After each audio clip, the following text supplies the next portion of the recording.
Seja bem-vindo ou bem-vinda. Eu sou a Ana Freire e no vídeo de hoje eu vou falar um pouquinho sobre os filtros da mente. Porque a nossa mente, essa danadinha, adora fazer a gente se auto-sabotar. A nossa mente ela segue alguns padrões para determinar a forma como nós interagimos com o mundo. E segundo a PNL, alguns desses padrões são filtros pela qual a informação passa quando são absorvidas por nós.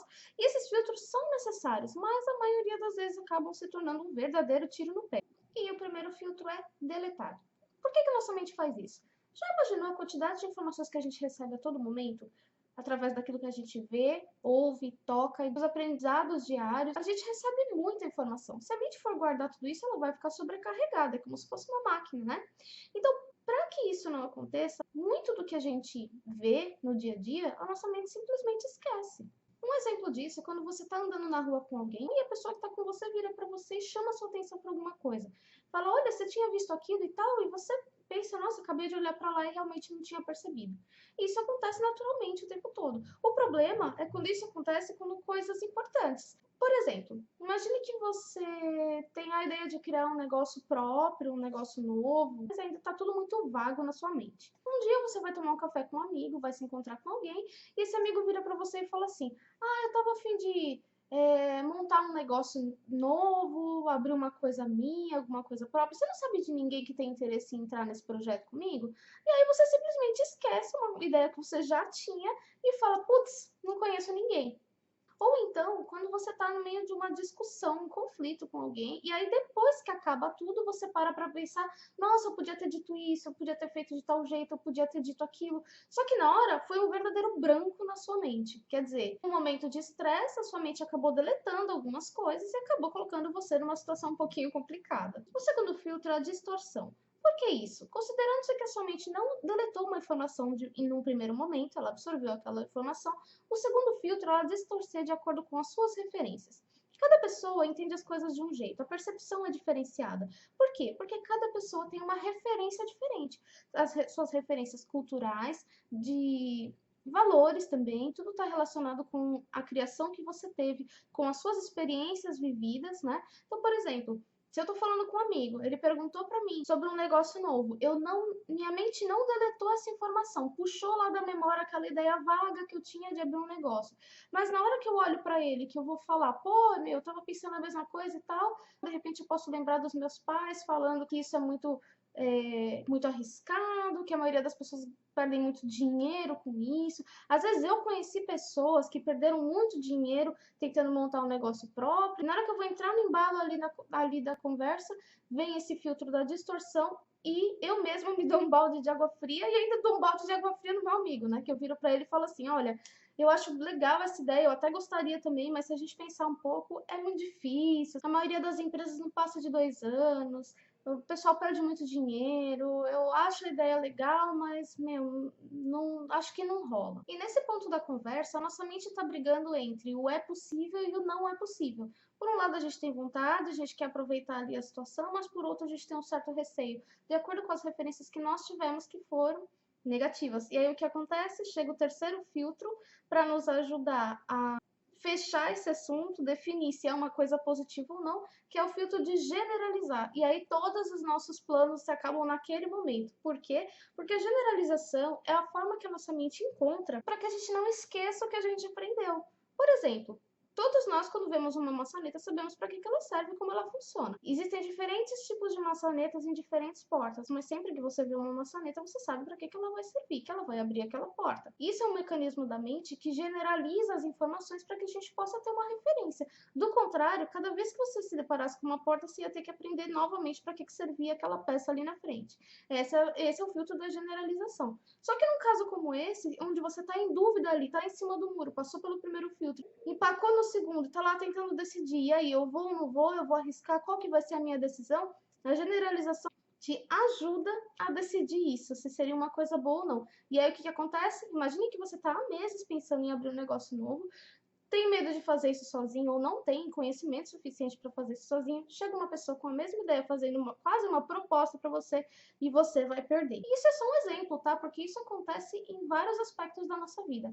Como na questão dos relacionamentos, por exemplo. Relacionamento abusivo. Você conhece alguém que passa por isso? Relacionamentos abusivos existem de todos os tipos. Às vezes não existem agressões físicas, muitas vezes nem existem agressões verbais, mas você tá com uma pessoa, você tá com um parceiro que, de certa forma, manipula você e acaba te podando das suas vontades e acaba fazendo você acreditar que você é nada sem ele, isso é um relacionamento abusivo, que tira a sua individualidade e acaba reduzindo você a um objeto ou um mascote. E isso acontece muito. Tem pessoas vivendo relacionamentos abusivos que elas não sabem mais a diferença do que é real e o que não é. Quanto mais referências você tiver sobre alguma coisa, mais a sua mente vai absorver aquilo como um fato, porque a nossa mente não sabe a diferença do que é real e do que não é. É por isso que as meditações dirigidas, por exemplo, onde você fecha os olhos, vai ouvindo um áudio, a pessoa vai te conduzindo ali na meditação e tudo mais, bem como a hipnose, por exemplo, trazem resultados tão efetivos, porque a sua mente absorve aquelas informações e aquelas experiências como reais. E quando você tem uma pessoa que está num relacionamento abusivo, quanto mais tempo ela ficar aceitando essas coisas, mais a mente dela vai distorcer a realidade, mais a mente dela vai deletar o que é importante e mais a mente dela vai generalizar. Vai chegar numa hora que essa pessoa vai começar a achar que não tem como ela sair daquilo para ficar com alguém que a trate diferente. Ela vai começar a achar que relacionamento é assim mesmo e vai ter uma dificuldade enorme para sair disso. E a gente pensa em relacionamento abusivo, já logo vem aquela coisa das mulheres. E pode parecer engraçado, mas isso acontece com muitos homens também. Eu trabalho com comportamento humano há muitos anos. E você tem homens que são totalmente privados da sua individualidade por mulheres chatas, egoístas, ciumentas e críticas. Então isso acontece dos dois lados. É que homem normalmente ele não quer dar o braço a torcer, ele não quer mostrar fraqueza, né? Os homens eles são criados para achar que chorar ou demonstrar os sentimentos é um sinal de fraqueza e que isso abala a masculinidade deles e blá blá blá, um monte de besteira, né? Mas a maioria deles ainda tem esse pensamento retrógrado, então eles não se expõem. A gente ainda brinca, não tem a lei Maria da Penha, então vai lá buscar a lei do José do Brás. A gente brinca muito com isso, mas isso é real. Tem homem que todos os contatos dele são bloqueados no celular pela mulher, pela namorada, enfim. Ele não pode fazer nada e ele acaba aceitando, mas isso não é bom, isso não é saudável para ninguém. E por que as pessoas permitem isso? Porque elas deixam que a mente dela seja programada para isso. A nossa mente, ela funciona como um sistema de computador. Tudo aquilo que entra de informação que você vai absorvendo, vai programando a sua mente para alguma coisa. Então, quando você é pequeno, tudo aquilo que seus pais te diziam, aquilo que você aprendia na escola, às vezes dentro de uma igreja onde você frequentava, aquilo é absorvido pela sua mente como real. E você é programado para fazer aquilo que você aprendeu. É por isso que muitas pessoas que odeiam, por exemplo, medicina, mas fazem parte de uma família de médicos, vão lá estudar medicina, viver uma vida onde você não tem folga, viver uma vida onde tudo é difícil você ter tempo para a família e que você tem que amar fazer, né? Porque para você ter paciência para cuidar do outro, para você fazer um trabalho bem feito como médico, você tem que amar aquilo, querer salvar vidas e não tá lá porque isso vai fazer você ganhar bem. Seus pais colocaram na sua cabeça desde que você era pequeno de que esse é o melhor caminho a se tomar. E aí, nós todos, de forma geral, acabamos sempre reproduzindo aqueles padrões com os quais nós estamos acostumados. Justamente por isso, porque nós somos programados para isso. E qual que é a solução quando a gente começa a perceber que tem alguma coisa errada? É a gente começar a quebrar esses padrões na nossa mente e reprogramar a nossa mente para novos padrões mais positivos. E não é uma tarefa fácil, é claro. Imagine que você tem lá uma mania ou você tem uma crença limitante que te impede de fazer as coisas de muitos anos, você não vai mudar isso da noite para o dia. Mas você pode começar com pequenas coisas, criando mini hábitos. Por exemplo, você é uma pessoa que quer fazer corrida, por exemplo. Eu quero começar a correr, mas eu morro de preguiça.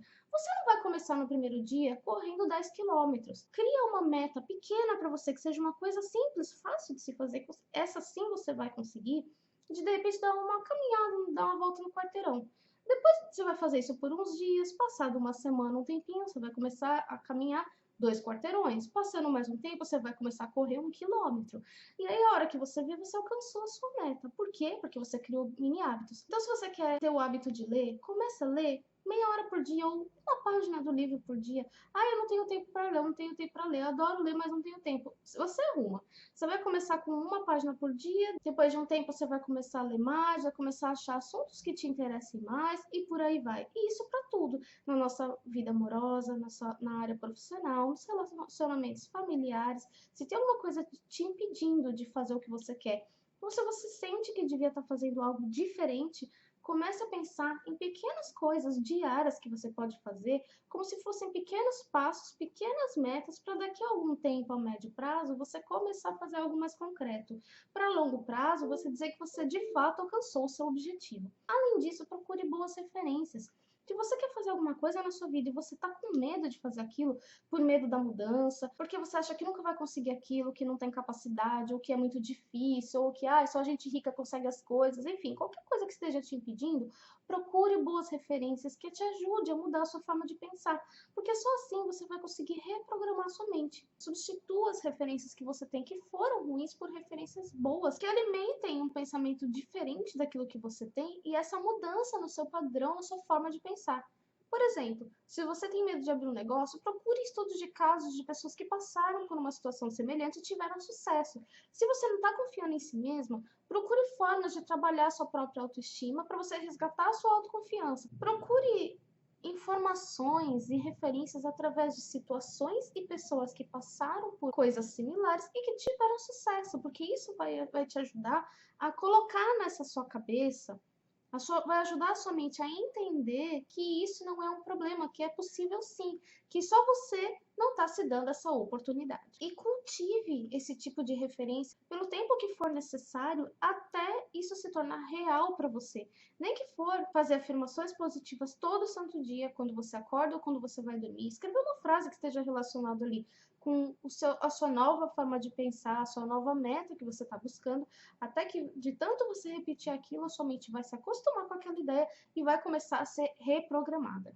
Essa foi a minha dica de hoje. Esse vídeo vai para a playlist de autoconhecimento, pretendo falar bastante sobre esse tipo de assunto aqui. Depois deixa nos comentários o que você achou, dá o seu like nesse vídeo que ajuda bastante o canal e não se esquece de compartilhar com seus amigos nas redes sociais e nos grupos de WhatsApp e com as pessoas que você acredita que vão se beneficiar desse conteúdo de alguma maneira. Por hoje eu vou ficando por aqui, até a próxima!